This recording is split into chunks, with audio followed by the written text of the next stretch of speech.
Bonsoir à tous, ravi de vous retrouver pour ce journal de 22 heures dont voici les principaux titres.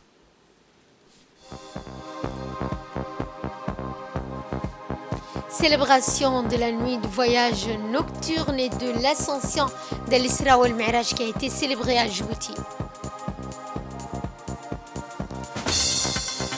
Dans le cadre de la Semaine nationale de la solidarité, la ministre s'est rendue à Arta. Dans l'actualité internationale aux États-Unis, des pluies diluviennes se sont abattues et ont fait au moins 3 morts. C'était les titres place au développement, mais avant de développer ces titres avec la célébration de l'Isra wal Mi'raj, à l'instar des pays musulmans, la République de Djibouti a célébré hier soir la fête religieuse de l'Isra wal Mi'raj, aussi bien dans la capitale que dans les régions de l'intérieur du pays. Des moments de recueillement de spiritualité qui ont eu lieu au 27e jour et notamment la nuit de l'Isra wal Mi'raj, 7e mois du calendrier musulman de chaque année. Les musulmans du monde entier commémorent le miracle de l'Isra wal Mi'raj qui constitue le voyage nocturne et l'ascension du prophète Mohammed sallallahu alayhi wa sallam dans les cieux. Et justement, des soirées spirituelles dans plusieurs CDC de la capitale du quartier 7 qui ont eu lieu hier. Sous l'égide du ministère de la Jeunesse et de la Culture, la direction de l'insertion sociale des jeunes et du volontariat s'est félicitée du lancement de la célébration commémorative de l'Isra wal Mi'raj 2024 en collaboration notamment avec des partenaires. Cette célébration vise à éduquer les jeunes sur l'histoire du prophète Mohammed sallallahu alayhi wa sallam, et ce afin de renforcer leur connaissance permanente avec les valeurs culturelles de l'Isra wal Mi'raj qui font référence au voyage nocturne entrepris par le prophète Mohammed sallallahu alayhi wa sallam depuis la mosquée sacrée de la Mecque jusqu'à celle de Jérusalem avant l'ascension céleste en compagnie de l'ange Gabriel.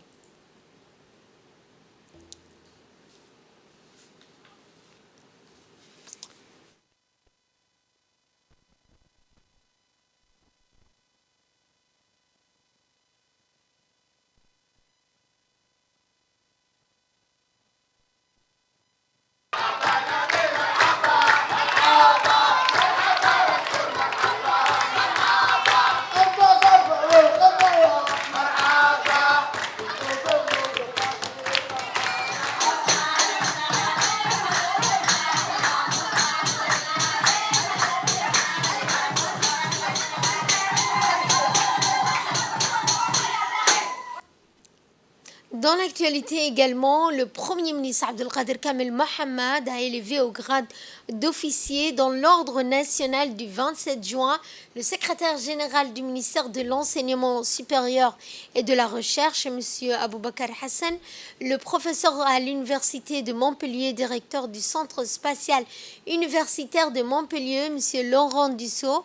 Le Premier ministre nomme également chevalier dans l'ordre du 27 juin 5 ingénieurs, 5 techniciens djiboutiens qui ont relevé les valeurs et l'image du pays et surmonté les épreuves pour le lancement du premier satellite de Djibouti. Cet acte témoigne de la fierté et le grand honneur d'avoir contribué au progrès de la science et réalisé avec un succès probant le déploiement du satellite, la réussite de la formation au spatial de cette fine fleur de la jeunesse de notre pays témoigne notamment des valeurs accordées à la science dans notre pays.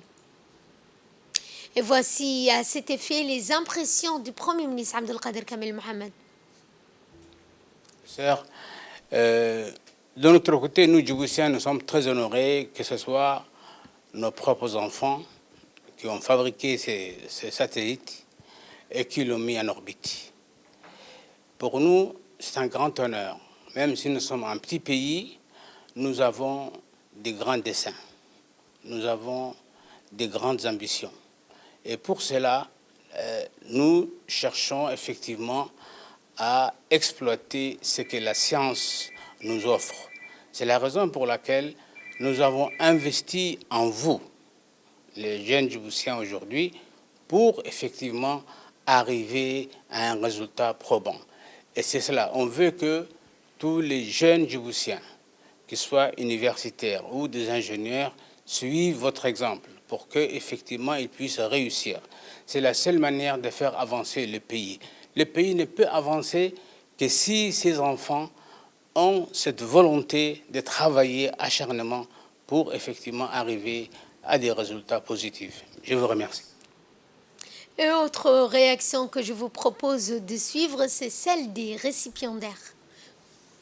Pour remercier la République de Djibouti, son président de la République, Monsieur le Premier ministre, son Excellence, le ministre de l'Enseignement supérieur et de la Recherche et le secrétaire général pour la confiance qu'ils nous ont témoignée en nous confiant 5 ingénieurs et 5 techniciens, la fine fleur de la jeunesse de ce pays, pour les former et nous donner la lourde responsabilité de fabriquer et lancer le premier satellite de la République de Djibouti. Ces 10 étudiants qui sont arrivés n'étaient pas du tout formés au spatial.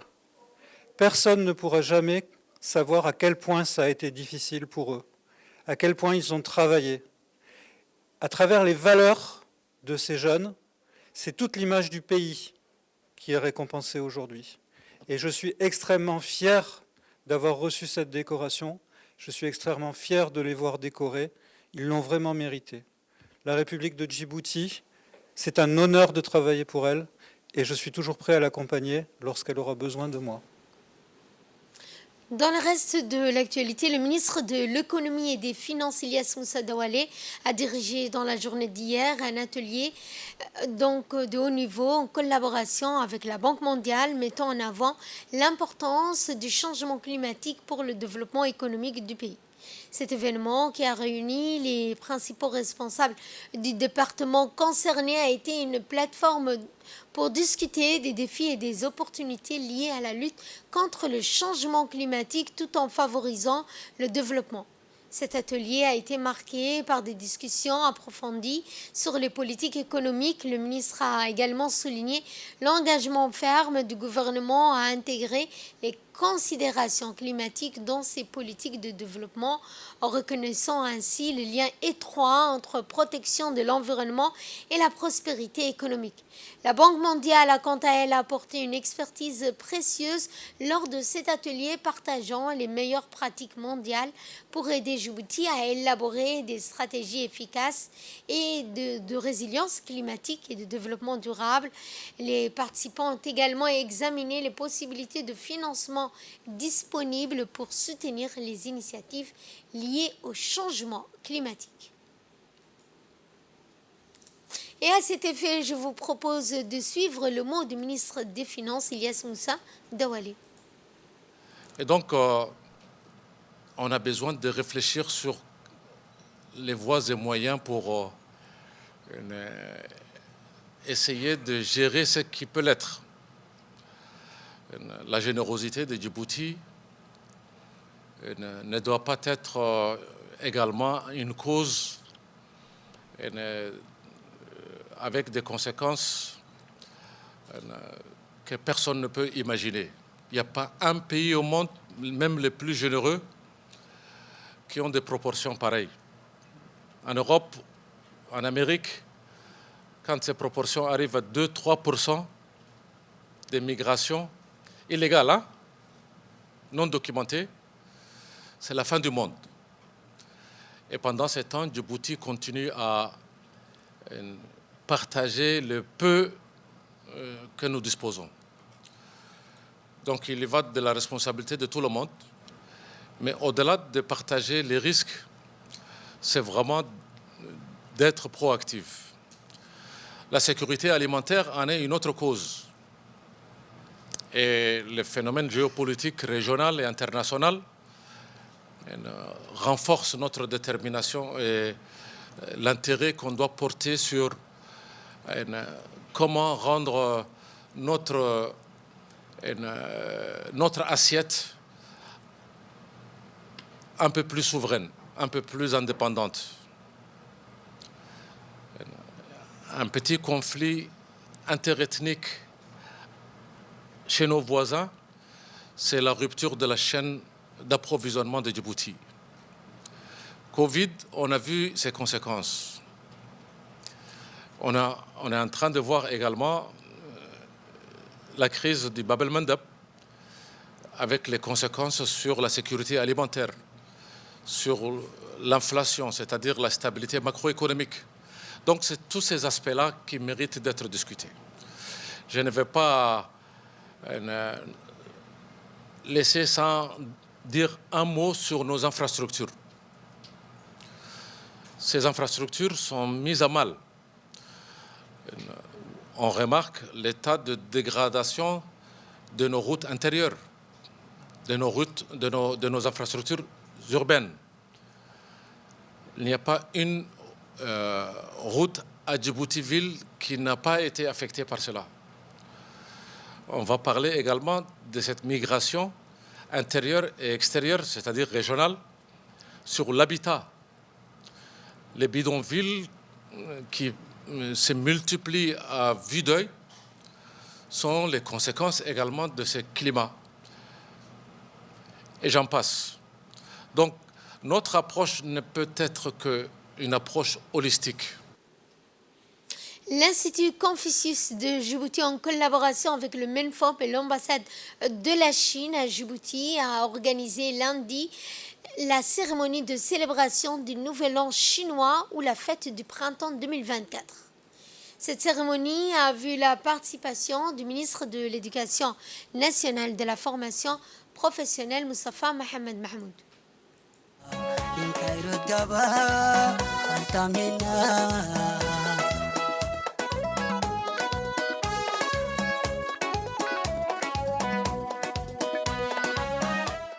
De l'ambassadeur de la Chine à Djibouti, ainsi que de hauts cadres du MENFOP et des responsables de la communauté chinoise à Djibouti. Cette année, la célébration du Nouvel An lunaire 2024 marque également le 45e anniversaire de l'établissement des relations diplomatiques entre Djibouti et la Chine. À cet effet, l'Institut Confucius de Djibouti a voulu porter un toast à l'amitié en plaçant ce moment sous le signe du partage de la diversité culturelle.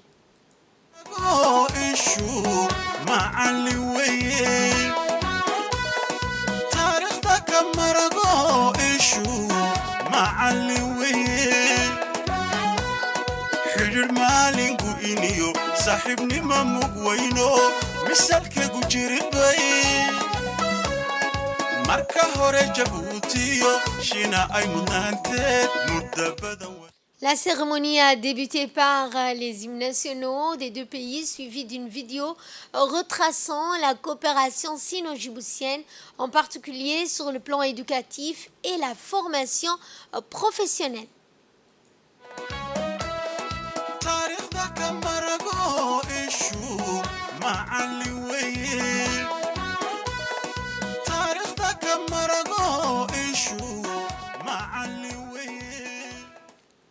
Et prenant la parole à cette occasion, l'ambassadeur de la Chine a indiqué que son pays entend renforcer davantage les échanges et la coopération avec le ministère de l'Éducation nationale et de la formation professionnelle.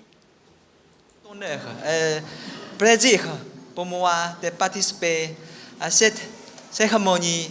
Le premier institut Confucius inauguré en mars dernier a offert le cours de langue chinoise à plus de 8 élèves actuellement. En plus d'apprendre la langue chinoise, des élèves, des jeunes djiboutiens ont pu découvrir des cultures chinoises telles que les instruments de musique, des costumes, la cuisine chinoise et l'art du thé, les coutumes pour la fête de la milieu-automne et la fête du printemps. En plus, les élèves ont participé au concours de dessin Mon rêve pour la jeunesse africaine organisé par la partie chinoise. Ils ont pris part à en dialogue en ligne entre un astronaute chinois et des jeunes africains, une nouvelle expérience instructive. Ils ont aussi interprété la chanson folklorique chinoise Fleur de jasmin lors d'une ouverture des événements importants qui a été chaleureusement applaudi par les invités. Toutes ces activités enrichissantes ont permis aux élèves de découvrir la culture chinoise et d'acquérir une compréhension plus profonde. Et prenons la parole à son tour, le ministre de l'Éducation nationale et de la formation professionnelle, Moustapha Mohamed Mahmoud, a saisi cette occasion pour présenter ses vifs remerciements à l'ambassadeur de la Chine pour son soutien indéfectible et pour son engagement à renforcer la coopération avec Djibouti. Donc, une immense joie de partager un moment avec la communauté sœur chinoise pour célébrer le Nouvel An chinois 2024. C'est la deuxième année que la fête du printemps est célébrée dans les établissements scolaires. Ce geste témoigne de la volonté de mon ministère à renforcer les échanges et la coopération éducative avec nos amis chinois. Cette année marque également les 45e anniversaire des relations entre nos deux pays. J'ai saisi cette occasion pour présenter également mes remerciements à l'ambassadeur chinois, M. Hu Bing, pour sa présence constante auprès du ministère de l'Éducation nationale et de la formation professionnelle et pour son engagement à renforcer la coopération avec, bien sûr, la Chine.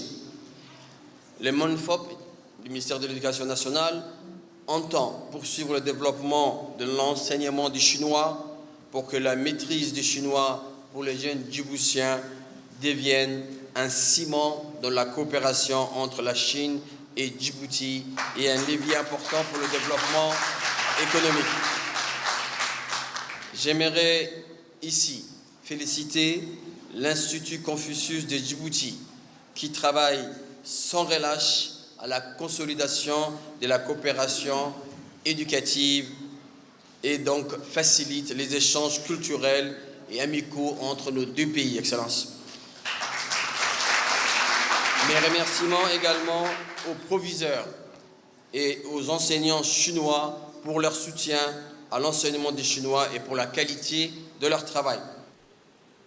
Autre célébration, cette fois, l'inauguration de la place d'Istanbul a été célébrée, un projet emblématique témoignant de l'amitié et de la coopération entre la Turquie et Djibouti.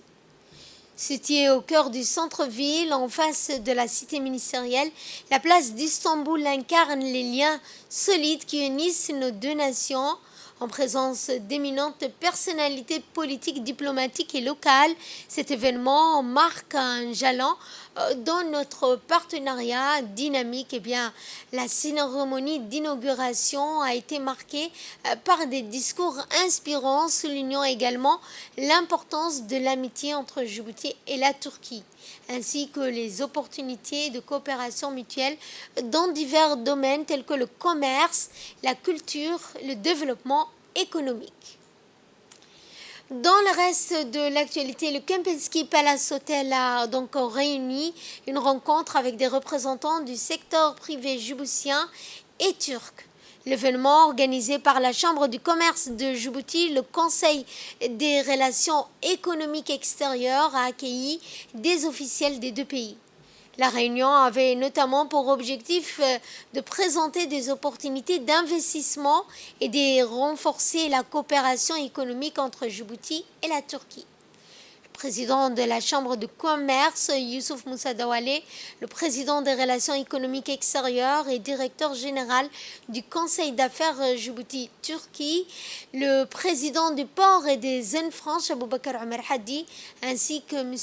Abdelkader Oraroglou, ministre du Transport de la Turquie, Mohamed Ouersama Dirye, ministre du Commerce et du Tourisme, ont également pris part à cette rencontre.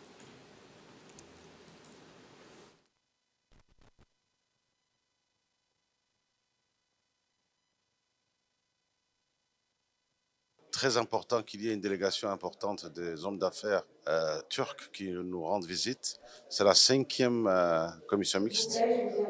Et donc, c'est une opportunité pour nous tous que des hommes d'affaires turcs viennent rendre visite à Djibouti pour discuter avec des homologues djiboutiens et de faire avancer, je dirais, les opportunités d'affaires. Je vous l'annonçais en début de journal, la délégation du ministère des Affaires sociales et des Solidarités, conduite par la ministre Loufa Ismail Abdo, était hier à Arta, où elle a visité l'école primaire. Durant cette activité, eh bien, le ministre était accompagné du préfet de la région d'Arta, Hassan Dabalé, du président du conseil régional, Elmi Bouh, des élus, des parlementaires, de la représentante résidente de l'UNICEF. La ministre s'est réjouie de l'existence d'un jardin potager au sein de cet établissement, d'une aire de jeu pour les enfants. Au sein de cette institution, un nouveau local a été réhabilité pour accueillir les plus petits.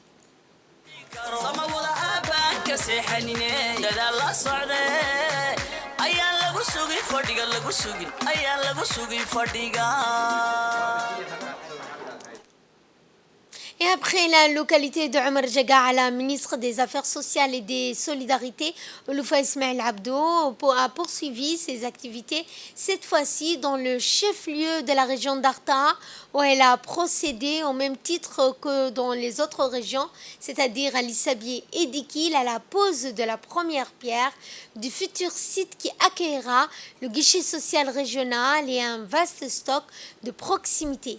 Le but étant d'intervenir rapidement dans la de la région afin d'aider les populations nécessiteuses et les plus vulnérables. Cette initiative vise également à rapprocher les services sociaux essentiels des populations vivantes dans les zones les plus reculées, garantissant ainsi un accès plus facile aux ressources du ministère des Actions sociales et des Solidarités. Eh bien, à l'issue de cet événement, la ministre Loufa Ismail Abdo s'est réjouie du lancement des travaux de construction de ce guichet social avec pour objectif, a-t-il dit, d'offrir à chaque chef-lieu des régions de l'intérieur un siège social digne de ce nom. À Arta, là où nous avons posé la première pierre pour établir notre siège du ministère des Affaires sociales et des Solidarités, qui sera donc désormais, Inch'Allah, un guichet intégré pour servir mieux notre population, se rapprocher d'eux. Également, nous sommes très fiers également de poser toujours la première pierre pour le stock de proximité. Comme je l'ai expliqué auparavant, c'est vraiment la politique du président de la République, dans le cas des urgences, d'avoir un stock à proximité et ne pas acheminer les denrées alimentaires à partir de la capitale. Agir vite et rapidement et efficacement, c'est également l'efficience de la politique sociale du chef de l'État, Al-Hajj Ismail Omar Guelleh. Et pour clôturer la troisième étape de cette semaine de solidarité, la ministre des Affaires sociales et des Solidarités, Loufa Ismail Abdo, a rencontré les femmes de la ville d'Arta au conseil régional. Un événement durant lequel la ministre, entourée des autorités de la région d'Arta, de ses proches collaborateurs, a remis un chèque d'un montant de 5 millions de nos francs à l'Institut en charge de la voirie d'Arta. Le service de la voirie d'Arta est en charge de la collecte et de la gestion des déchets et des ordures ménagères dans les différentes zones d'habitation de la ville. Et pour pouvoir agir dans ce sens, l'agence de la voirie est épaulée par la préfecture et le conseil régional de la région et par des particuliers, mais surtout par les populations qui donc facilitent le travail. Durant cette importante cérémonie, l'équipe du MAS ont également remis un chèque de 10 000 $ pour aider à former et autonomiser les femmes exerçant dans ce secteur et veillant à la propreté de la ville. Et dans son intervention, la ministre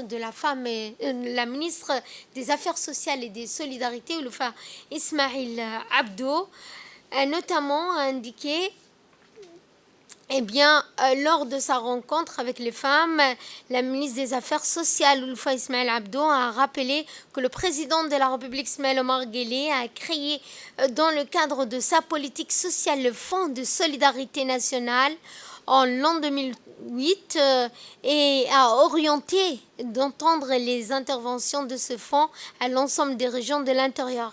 Elle a noté également que le Fonds national de solidarité contribue au financement de la construction d'établissements d'enseignement et au renforcement du système de santé, en particulier dans les régions.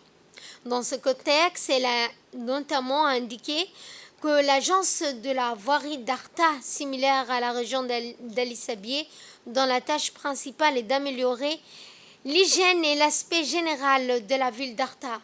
Nous avons attribué à cette agence une somme de 5 millions de francs alloués par la Caisse nationale de solidarité qui sera déposée sur le compte du Conseil régional d'Arta auprès de la Caisse populaire d'épargne et de crédit.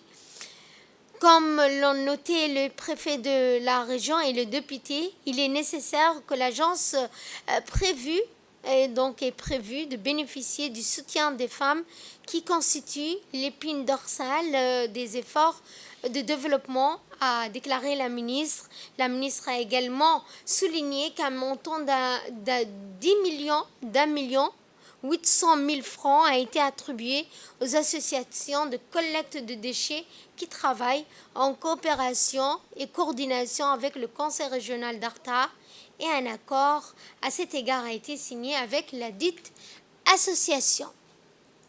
La caravane de la solidarité organisée dans la semaine dédiée à cette cause poursuit son périple dans les régions du nord du pays cette fois. En ce jeudi 8 février, la délégation conduite par la ministre des Affaires sociales et des Solidarités, Ulfa Ismaël Abdo, se trouvait à Obok et notamment dans la localité de Alali Dada, située à plus de 100 km du chef-lieu. Sur place, la population a réservé un accueil chaleureux à la ministre et à son staff ainsi qu'aux autorités locales, dont le préfet par intérim, le président du conseil régional, des parlementaires, comme il est coutume dans cette contrée. Le convoi a été accueilli à l'arrivée par hommes à dos de dromadaire. Le ministère du Commerce et du Tourisme a récemment constaté une tendance haussière injustifiée des prix de produits de base sur le marché. Une situation qui ne se passe pas inaperçue et qui soulève des vives interrogations quant à la responsabilité des commerçants et à leur respect des prix homologués établis par le ministère. Face à cette flambée des prix, le ministère exhorte les commerçants à faire preuve de plus de responsabilité et à respecter scrupuleusement les prix homologués conformément à la réglementation commerciale en vigueur. Une demande légitime qui vise à préserver le pouvoir d'achat des ménages djiboutiens et à garantir également un accès équitable aux produits de première nécessité. Il est donc essentiel que les commerçants respectent les prix homologués afin de garantir une stabilité économique et de préserver le bien-être des consommateurs. Dans cette bataille contre l'inflation et la spéculation, les consommateurs djiboutiens comptent notamment sur la préservation des prix de première nécessité. Le chef d'état-major général des armées, le général de corps Zakaria Cheikh Ibrahim, a participé au World Show Défense 2024 qui s'est tenu à Riyad, en Arabie Saoudite, du 4 au 8 février. Le World Show est donc un événement international qui réunit les acteurs du secteur de la défense, de la sécurité ainsi que des représentants du gouvernement, des organisations régionales, internationales et des médias. Il vise également à promouvoir la coopération, l'innovation, le dialogue dans le domaine de la défense et de la sécurité.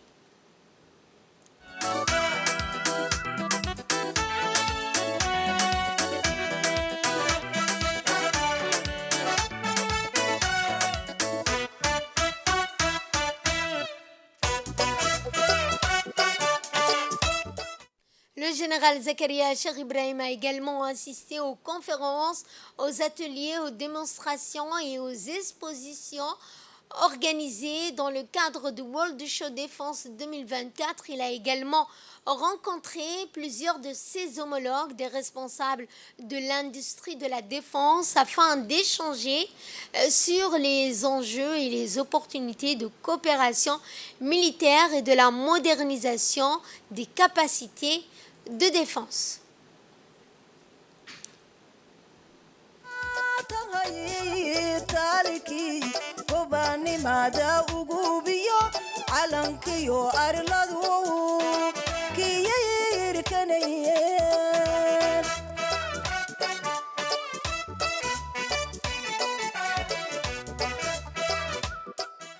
Le général Zakaria Cheikh Ibrahim a également réaffirmé l'engagement de Djibouti à soutenir les efforts de la communauté internationale pour lutter contre le terrorisme, l'extrémisme et la piraterie et de promouvoir également le développement et la sécurité dans la Corne de l'Afrique.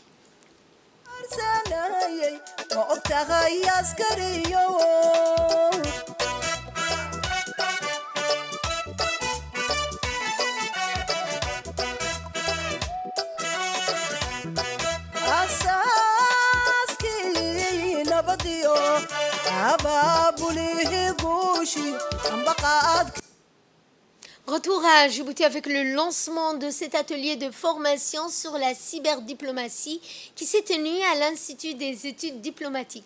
Cet événement organisé par l'Institut des études diplomatiques du ministère des Affaires étrangères, de la coopération internationale en partenariat avec le ministère de l'économie numérique et de l'innovation vise à renforcer les compétences des cadres du ministère des Affaires étrangères, de la coopération internationale, des diplomates djiboutiens ainsi que des responsables des dossiers internationaux.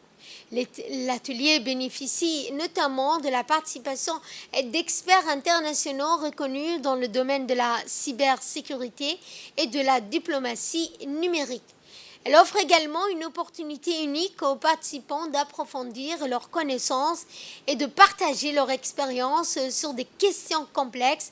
Grâce à cette formation, les participants auront l'occasion d'analyser les implications des conventions internationales telles que la Convention de Malabo et celle de Budapest. Diplomatie aux conventions internationales en matière de cybersécurité. Qu'est-ce que la cyberdiplomatie ? C'est l'ensemble des pratiques diplomatiques concernant la gouvernance du cyberespace. Et de nos jours, dans le monde que nous évoluons, de plus en plus connecté, c'est devenu un domaine essentiel dans les relations internationales à l'ère numérique. Les enjeux de cybersécurité, de gouvernance et de coopération dans le monde nécessitent une compréhension approfondie des dimensions diplomatiques liées aux technologies de l'information et de la communication et l'émergence de nouvelles compétences spécifiques au sein des instances nationales et régionales. La création du ministère délégué chargé de l'économie numérique et de l'innovation, avec sa feuille de route nationale Smart Nation, qui découle de la vision du président, son Excellence, M. Ismaïla Omar Guelleh, d'utiliser le numérique pour faire de Djibouti une nation moderne à la croisée des différents continents, se révèle d'une importance cruciale. La sécurité de nos citoyens et de notre pays dans le monde numérique est essentielle pour garantir notre souveraineté à l'heure où les cybermenaces peuvent avoir des répercussions profondes sur nos infrastructures, notre économie et même notre démocratie. La sécurité du cyberespace n'est plus une simple question technique, mais une composante cruciale de notre sécurité nationale et dans une question de politique à la fois intérieure et étrangère. Et cette question est d'une complexité qu'aucun État, aucune organisation ne peut faire face seule. Ce besoin de collaboration et de coopération est d'ailleurs inscrit parmi les objectifs prioritaires de la stratégie nationale de cybersécurité et son plan d'action que le ministère élabore actuellement. Mesdames et messieurs, cette nécessité d'une coopération entre les acteurs nationaux, régionaux et internationaux est donc parfaitement justifiée et nécessaire. Les pays doivent travailler ensemble pour s'assurer que les avancées soient réalisées sur des questions d'intérêt commun et particulier. Et prenons la parole à son tour, l'ambassadeur Moussa Mohamed Omar, secrétaire général par intérim du ministère des Affaires étrangères de la coopération internationale, présent à cette occasion, a souligné l'importance cruciale de la cyberdiplomatie dans le contexte actuel. Il a mis également en avant les défis économiques et sécuritaires liés à la cybersécurité. C'est avec un immense plaisir que je me tiens devant vous aujourd'hui pour inaugurer cet atelier de formation dédié à la cyberdiplomatie, destiné au cadre du ministère des Affaires étrangères de la coopération internationale, aux diplomates djiboutiens et aux responsables des dossiers internationaux. Chaque année, comme vous le savez, le personnel du ministère et les cadres en charge des dossiers internationaux bénéficient d'une formation approfondie sur les principaux enjeux diplomatiques. Cette initiative d'aujourd'hui vise à renforcer leurs compétences en recherche et analyse, les préparant ainsi à représenter Djibouti de manière éminente sur la scène internationale. L'atelier d'aujourd'hui, réalisé en collaboration avec le ministère de l'économie numérique et de l'innovation, se concentre sur la cyberdiplomatie, abordant les aspects économiques et sécuritaires cruciaux liés à la cybersécurité. Je profite de cette occasion pour remercier l'expertise France pour son appui constant. Je souhaite chaleureusement la bienvenue à tous les experts internationaux ici présents. Leur engagement à partager leur expérience et connaissances sur ce sujet complexe, en mettant en lumière l'impact des conventions internationales sur la cybersécurité et les cyberattaques est précieux. Il est crucial de reconnaître que la nature sans frontières, comme vous l'aviez dit tout à l'heure, du cyberespace et de la transnationalité des activités de cybercriminalité pose des défis communs à tous les États. En sport, cette fois, le village de Delahaf a abrité le lancement officiel du tournoi des régions organisé par l'association locale dénommée ITRO sous la houlette du secrétariat d'État chargé des sports. Plusieurs équipes représentant des 5 régions, l'événement a bénéficié de la présence de personnalités telles que la secrétaire générale du ministère du secrétariat d'État au sport, Mme Khadiga Ibrahim, le vice-président du conseil régional d'Obok, Ahmed Cheikh, ainsi que des sous-directeurs régionaux du secrétariat d'État au sport, d'autres invités de marque. Le match d'ouverture, notamment en foot, a vu l'équipe locale de Delahaf affronter celle de Dikil.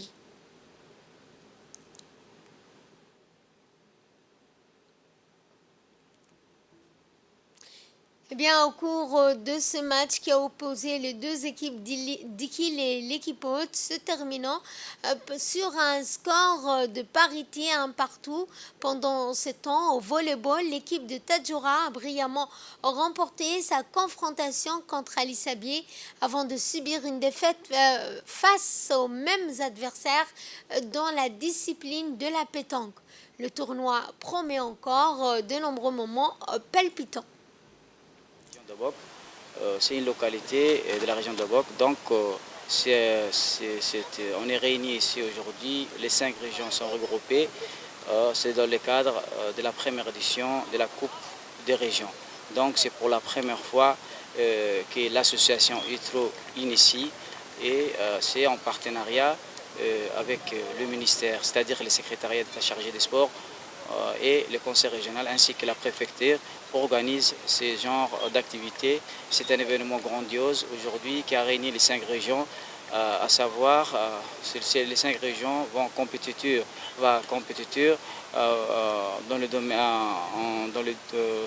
dans les 5 disciplines, à savoir le football, le pétanque, le volleyball, la natation ainsi que l'endurance et la vitesse. Donc cette compétition symbolise, caractérise la cohésion sociale, l'unité et la solidarité entre les régions, la fraternité aussi.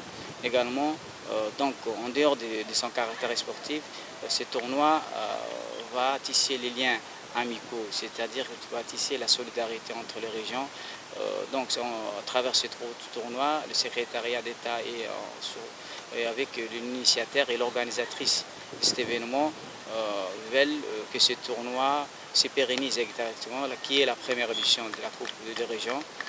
Donc nous souhaitons que ce tournoi se déroule dans de meilleures conditions et comme aujourd'hui c'était le lancement. Donc ce tournoi va s'étaler sur 3 jours du 8 au 10 dans cette localité de la région d'Obok. Donc j'ai dit un grand bravo à l'association ITRO qui est l'organisatrice et ainsi que le secrétariat qui a appuyé financièrement et techniquement. Dans l'actualité régionale, cette fois en Somalie, sous la présidence du chef de l'État somalien, Hassan Sheikh Mahmoud, une cérémonie de remise de trophées a été organisée pour récompenser l'équipe championne de cette compétition dans des régions de l'intérieur de la Somalie. En premier lieu, l'équipe championne de la région de Galmudug a reçu un trophée de la main du président de la République. Plusieurs autres joueurs qui se sont fait remarquer dans cette compétition ont été récompensés. À cette occasion, le chef de l'État somalien, Hassan Sheikh Mahmoud, a mis en garde l'Éthiopie contre sa volonté de prendre une partie du territoire somalien. Dans l'actualité internationale, aux États-Unis, des pluies sans précédent ont frappé la côte ouest et ont fait au moins 3 morts. Près de 40 millions d'Américains étaient touchés par des inondations, des tempêtes hivernales et d'autres vents violents cette semaine, alors qu'une tempête fluviale a apporté des précipitations records sur la côte ouest des États-Unis. Et bien des pluies diluviennes sans précédent ont provoqué des inondations et des coulées de boue à grande ampleur, ainsi que des décès. C'est sur ce point que ce journal touche à sa fin. Merci à vous de l'avoir suivi. Excellent week-end à toutes et à tous.